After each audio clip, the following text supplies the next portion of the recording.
ഇന്ന് നമ്മളെ അടിപൊളി രുചിയുള്ള ഒരു ചോക്കോനട്ട് കേക്കാണ് കേട്ടോ ചെയ്യണത്. ഈ കേക്ക് എന്ന് വെച്ച് കഴിഞ്ഞിട്ടുണ്ടെങ്കിൽ നമ്മൾ കേക്ക് ചെയ്യാറുള്ളപ്പോഴൊക്കെ നമുക്ക് ഏറ്റവും കൂടുതൽ ഓർഡർ കിട്ടിയിട്ടുണ്ടായിരുന്ന ഒരു കേക്കും കൂടിയിട്ടാണ് കേട്ടത്. പിന്നെ ഇതിൻ്റെ രുചി എന്ന് പറഞ്ഞു കഴിഞ്ഞാൽ അതേപോലെ തന്നെ അത്രയും നല്ല ടേസ്റ്റും കൂടിയായിട്ടുള്ള ഒരു കേക്കും കൂടിയിട്ടാണ് ഈ ചോക്കോനട്ട് കേക്ക്. അപ്പോൾ നമുക്കിത് എങ്ങനെയൊക്കെ ചെയ്യാമെന്നൊക്കെ നോക്കാം കേട്ടോ. അപ്പോൾ ഞാൻ ആദ്യം തന്നെ ഇതിലേക്കുള്ള ഗനാഷ് തയ്യാറാക്കാനായിട്ട് 250 ml കപ്പിൽ ഒരു കപ്പ് ചോക്ലേറ്റ് എടുത്തിട്ടുണ്ട്. അത് നമ്മൾ ചെറിയ ചെറിയ കഷ്ണങ്ങളാക്കിയിട്ടാണ് കേട്ടോ എടുത്തിട്ടുള്ളത്. വിപ്പിംഗ് ക്രീമും അതുപോലെ തന്നെ കറക്റ്റ് അളവിൽ തന്നെ എടുത്തിട്ടുണ്ട് കേട്ടോ. ഇത് രണ്ടും കൂടിയിട്ട് ഇനി നന്നായിട്ട് മെൽറ്റ് ചെയ്തെടുക്കണം കേട്ടോ. അപ്പോൾ നമ്മൾ നേരിട്ടിട്ട് ഗ്യാസിൽ വെച്ചിട്ടല്ല, ഒരു പാത്രത്തിൽ വെള്ളം എടുത്തിട്ട് അതിൻ്റെ മേലെ ചോക്ലേറ്റ് വെച്ച പാത്രം വെച്ച് കൊടുക്കുക കേട്ടോ.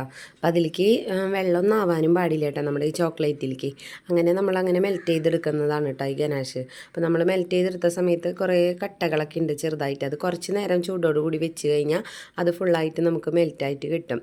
ഞാനിവിടെ ഒരു 1.25 കപ്പ് വിപ്പിംഗ് ക്രീം എടുത്തിട്ടുണ്ട് ബീറ്റ് ചെയ്യാനായിട്ട്. അപ്പോൾ അതുപോലെ തന്നെ പഞ്ചസാര ഒന്നും ചേർക്കുന്നില്ല. അതിലേക്ക് കുറച്ച് നമ്മുടെ വാനില എസൻസും കൂടിയിട്ട് 2 തുള്ളിയൊക്കെ ഒഴിച്ചിട്ടാണ് ബീറ്റ് ചെയ്തിട്ടുള്ളത് കേട്ടോ. പിന്നെ ഇതിലേക്ക് നമ്മുടെ ഗനാഷ് ഞാൻ അരിച്ചെടുത്തിട്ടുണ്ട്. അതിൽ നിന്നൊരു 1/4 കപ്പ് ഗനാഷ് നമ്മുടെ വിപ്പിംഗ് ക്രീമിൽ ചേർത്തിട്ട് ഒന്ന് ബീറ്റ് ചെയ്യണം. 1/4 കപ്പ് തന്നെ ചേർക്കുന്ന സമയത്ത് നമ്മുടെ ക്രീമിൻ്റെ കളർ മൊത്തത്തിൽ ഒരു ചോക്ലേറ്റിൻ്റെ കളറിലേക്ക് മാറുന്നുണ്ട് കേട്ടോ. അപ്പോൾ നമുക്ക് ഈ ഒരളവ് തന്നെ മതി. നമുക്ക് കുറച്ചും കൂടിയും ചോക്ലേറ്റ് വേണമെന്നുണ്ടെങ്കിൽ കുറച്ചും കൂടിയും ഗനാഷ് നമുക്ക് ചേർത്ത് കൊടുക്കാം കേട്ടോ. അപ്പോൾ ഈ ഒരളവ് കറക്റ്റായ കാരണം നമ്മൾ ഇത്ര തന്നെ ചേർക്കുന്നുള്ളൂ. കേക്കിലേക്ക് കുറച്ച് ഞാൻ നട്ട്സൊക്കെ എടുത്തിട്ടുണ്ട് കേട്ടോ. അപ്പോൾ ഞാനിവിടെ എടുത്തിരിക്കുന്നത് ബദാം പരിപ്പാണ് എടുത്തിട്ടുള്ളത്. പിന്നെ അതുപോലെ ഡാർക്കും വൈറ്റും ചോക്കോ ചിപ്സും കൂടിയിട്ട് എടുത്തിട്ടുണ്ട് കേട്ടോ. കേക്ക് ചൂടാറിയ സമയത്ത് കേക്കിനെ നമ്മൾ 3 ലെയറായി കട്ട് ചെയ്തെടുത്തിട്ടുണ്ട്. അപ്പോൾ നമ്മുടെ ബ്ലാക്ക് ഫോറസ്റ്റിനൊക്കെ എടുക്കുന്ന സെയിം കേക്ക് തന്നെയാണ് കേട്ടോ ഞാൻ ഈ ചോക്ലേറ്റ് കേക്കിനും ചെയ്തിട്ട് വെക്കാറുള്ളത്. ബേസിലേക്ക് ഞാൻ കുറച്ച് ക്രീം ഇട്ട് കൊടുത്തിട്ടുണ്ട് കേട്ടോ. അതിനുശേഷം ആദ്യത്തെ ലെയർ കേക്ക് വെച്ചിട്ട് നമ്മൾ സിറപ്പ് വെച്ച് വെറ്റ് ചെയ്യണം കേട്ടോ. അപ്പോൾ ഞാൻ ഈ സിറപ്പിലേക്ക് കുറച്ച് ഗനാഷും കൂടി മിക്സ് ചെയ്തിട്ടുണ്ട്. അപ്പോൾ ഇങ്ങനെയൊക്കെ ചെയ്യുന്ന സമയത്ത് നമ്മുടെ കേക്ക് കഴിക്കുമ്പോൾ കുറച്ചും കൂടിയും ടേസ്റ്റ് കൂടുതലായിട്ട് നിൽക്കും കേട്ടോ. അപ്പോൾ ഞാൻ ഇങ്ങനെയാണ് ചെയ്യാറ്. പിന്നെ അതിൻ്റെ വെറ്റ് ചെയ്ത് കഴിഞ്ഞ് കഴിഞ്ഞാൽ നമ്മളത് ചോക്ലേറ്റിൻ്റെ ക്രീമാണ് കേട്ടോ ഇടുന്നത്. അപ്പോൾ അത്യാവശ്യം തിക്കിൽ തന്നെ ചോക്ലേറ്റിൻ്റെ ക്രീം കൊടുക്കുന്നുണ്ട്. എന്താണെന്ന് വെച്ച് കഴിഞ്ഞാൽ പുറത്ത് നമുക്ക് അധികം ഫ്ലവറോ ഒന്നും വരയ്ക്കാനില്ല ഈ കേക്കിന്. അപ്പോൾ അത് കാരണം ഉള്ളിൽ അത്യാവശ്യത്തിന് തന്നെ കൊടുത്തിട്ടുണ്ട് കേട്ടോ. ഇനി നമുക്ക് ഈ ഗനാഷ് നന്നായിട്ടൊന്ന് സ്പ്രെഡാക്കി കൊടുക്കണം കേട്ടോ ഈ ക്രീമിലൊക്കെ. അപ്പോൾ നമുക്ക് വേണമെന്നുണ്ടെങ്കിൽ ഇത് ഫ്രിഡ്ജിൽ വെച്ചിട്ട് കുറച്ചും കൂടി നല്ല തിക്കായിട്ട് എടുക്കണമെങ്കിൽ അങ്ങനെ എടുക്കാം. അപ്പം ഞാൻ പെട്ടെന്ന് തന്നെ നമുക്ക് സ്പ്രെഡ് ചെയ്യാൻ എളുപ്പത്തിനൊക്കെ അത് ഇതുപോലെ തന്നെ ആയിട്ടാണ് കേട്ടോ എടുത്തിരിക്കുന്നത്. ഇപ്പോൾ തന്നെ അത്യാവശ്യം നല്ല ഇങ്ങനെ കട്ടിയായിട്ടുണ്ട്. അപ്പോൾ നമുക്ക് ഒരുപാട് കട്ടി വേണമെന്നുണ്ടെങ്കിൽ ഫ്രിഡ്ജിൽ കുറച്ച് നേരം ഒന്ന് വെച്ച് കഴിഞ്ഞാൽ നന്നായി സെറ്റായി കിട്ടും. പിന്നെ നമ്മുടെ നട്ട്സൊക്കെ അത്യാവശ്യത്തിന് തന്നെ നന്നായിട്ട് നമ്മൾ കൊടുക്കുന്നുണ്ട് കേട്ടോ ഉള്ളിൽ. അപ്പോൾ നമ്മുടെ കേക്ക് കട്ട് ചെയ്ത് കഴിക്കുന്ന സമയത്ത് അത് കൂടി കഴിക്കുമ്പോൾ ഇങ്ങനെ കടിക്കാൻ കിട്ടില്ലേ, അപ്പോഴാണ് കേട്ടോ കേക്ക് നല്ല ടേസ്റ്റ് ഒന്നും കൂടിയും കൂടുക. നട്ട്സൊക്കെ ഇട്ട് കൊടുത്തതിന് ശേഷം ഞാൻ കുറച്ചും കൂടി ഗനാഷ് ഈ നട്ട്സിൻ്റെയൊക്കെ മേലേക്ക് ആവണ തരത്തിൽ നമ്മളാക്കി കൊടുക്കുന്നുണ്ട് കേട്ടോ. ഇതുപോലെ ഗനാഷൊക്കെ ഒഴിച്ച് കൊടുക്കുന്ന സമയത്ത് നമ്മൾ കേക്ക് കൊണ്ടുപോയിട്ട് കട്ട് ചെയ്യില്ലേ, അപ്പോൾ കട്ട് ചെയ്തിട്ട് അങ്ങനെ പീസ് എടുക്കുന്ന സമയത്ത് നമുക്ക് കറക്റ്റായിട്ട് ആ ഗനാഷ് മേലേക്ക് ഒഴിക്കണതിൻ്റെ നമുക്കത് കാണാനൊക്കെ പറ്റും കേട്ടോ. നമ്മൾക്കെന്ന് വെച്ച് കഴിഞ്ഞാൽ നമ്മളൊക്കെ വീട്ടിലുണ്ടാക്കുന്ന സമയത്ത് നമ്മൾ കട്ട് ചെയ്യുമ്പോൾ നമുക്കറിയാലോ. അപ്പോൾ അതാണ് ഇങ്ങനെ പറയുന്നത്. അടുത്ത ലെയറും വെച്ചു. അതുപോലെ തന്നെ സിറപ്പ് വെറ്റ് ചെയ്ത് കഴിഞ്ഞ് നമ്മൾ ക്രീം ഇട്ടിട്ടുണ്ട്. പിന്നെ നമ്മൾ അതേപോലെ തന്നെ ഗനാഷും പിന്നെ കുറച്ച് നട്ട്സും താഴത്തെ ലെയറിൽ ചെയ്ത പോലെ തന്നെ നടുക്കിൽ വരുന്ന ലെയറിലും അതേപോലെ തന്നെയാണ് കേട്ടോ ചെയ്യേണ്ടത്. നമ്മളതൊക്കെ കഴിഞ്ഞ് കഴിയുമ്പോൾ നമുക്ക് ഇനി ഏറ്റവും മേലത്തെ ടോപ്പിലത്തെ ലെയർ വെച്ച് കഴിയുമ്പോൾ ഞാനതിൽ കുറച്ച് ഗനാഷ് മാത്രമാക്കിയിട്ടൊന്ന് ആക്കി കൊടുക്കുന്നുണ്ട് കേട്ടോ. അപ്പോൾ നമുക്ക് ഇതിന് ലെയർ വേറെ വരുന്നില്ലല്ലോ, അപ്പോൾ അത് കാരണം ഇങ്ങനെ ആക്കാറുണ്ട്. പിന്നെ നമ്മളതാ ഒരു ക്രീമൊക്കെ ഇട്ടിട്ട് നമുക്കൊരു കോട്ട് കൊടുത്തിട്ട് വെക്കുന്നുണ്ട് കേട്ടോ.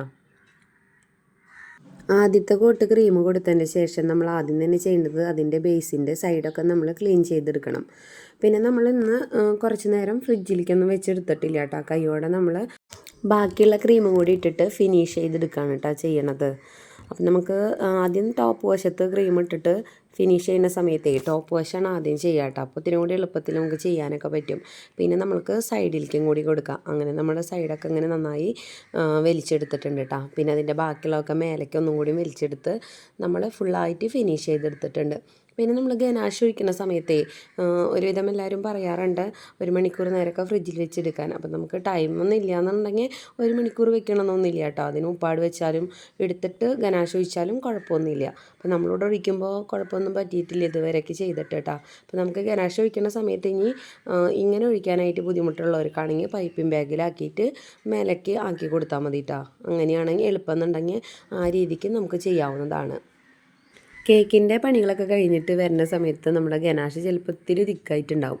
അപ്പോൾ നമ്മളെന്ന് വെച്ച് കഴിഞ്ഞാൽ ഒന്നും കൂടി അതിനെ ഒന്ന് ചൂടാക്കി എടുത്താൽ മതി കേട്ടോ. അപ്പം നമുക്ക് ഇത്തിരി കൂടി ഈസി ആയിട്ട് വേഗം ഒഴിക്കാൻ പറ്റും.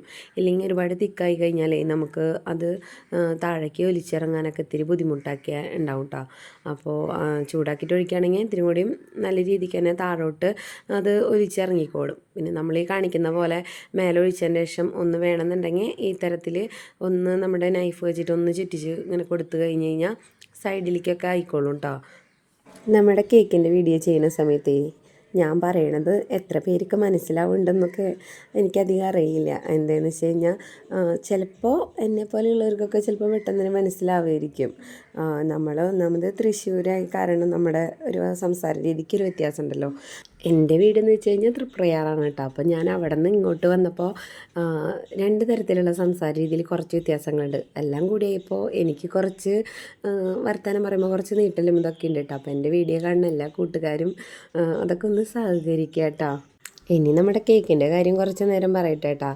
ഞാൻ കേക്കിൻ്റെ സൈഡ് വശം ഉണ്ടല്ലോ, അതായത് താഴ്വശത്ത് നമ്മൾ ചോക്ലേറ്റിൻ്റെ ഗനാശ് വെച്ചിട്ട് സ്പൂൺ വെച്ചിട്ട് കേട്ടോ താഴത്തുനിന്ന് മേലോട്ടൊന്ന് ഡിസൈൻ ചെയ്ത് കൊടുത്തിട്ട് അതിലാണ് നമ്മുടെ നട്ട്സൊക്കെ ഒട്ടിച്ച് കൊടുത്തിട്ടുള്ളത്.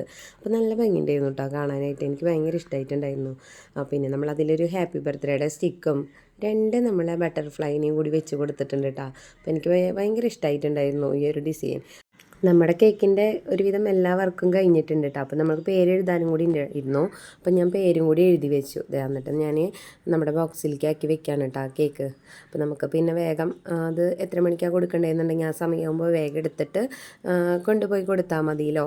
അപ്പോൾ ഞാൻ ഇങ്ങനെയൊക്കെ പാക്ക് ചെയ്ത് വെച്ചിട്ടാണ് ഞാൻ തന്നെയാണ് കേട്ടോ മിക്ക കേക്കുകളും കൊണ്ടു കൊടുക്കാറ്. അപ്പോൾ നമ്മുടെ ചിലപ്പോൾ കുറച്ച് അകലൊക്കെ ഉള്ളതാണെന്നുണ്ടെങ്കിൽ ചിലപ്പോൾ പകുതി വരെയൊക്കെ നമ്മൾ കൊണ്ടുപോയി കൊടുക്കും. വീട്ടിലേക്ക് വന്നിട്ട് ചിലപ്പോൾ കേക്ക് വാങ്ങിച്ച് കൊണ്ടുപോകാനൊക്കെ ചിലപ്പോൾ ഇത്തിരി ബുദ്ധിമുട്ടുണ്ടാവും കേട്ടോ. അപ്പോൾ നമ്മൾ തൃശ്ശൂർക്കൊക്കെ കൊണ്ടുപോയി കൊടുക്കാറ് കേക്ക്. അപ്പോൾ നമുക്കും പകുതി വഴിയാണല്ലോ പോകേണ്ടത്. അങ്ങനെയൊക്കെയാണ് നമ്മൾ കേക്ക് കൊടുക്കാറ്. അപ്പം അങ്ങനെ നമ്മുടെ കയ്യിൽ നിന്ന് കേക്ക് വാങ്ങിക്കണവരൊക്കെ നല്ല സഹകരണമാണ് കേട്ടോ. അപ്പം നമ്മുടെ ഇന്നത്തെ വീഡിയോയ്ക്ക് ഇത്രത്തോളം ഉള്ളൂ. വീഡിയോ ഇഷ്ടപ്പെടുകയാണെങ്കിൽ നമ്മുടെ ചാനലൊന്ന് സബ്സ്ക്രൈബ് ചെയ്യുക, ലൈക്ക് ചെയ്യുക, കമൻറ്റ് ചെയ്യുക, ഷെയർ ചെയ്യുക കേട്ടോ.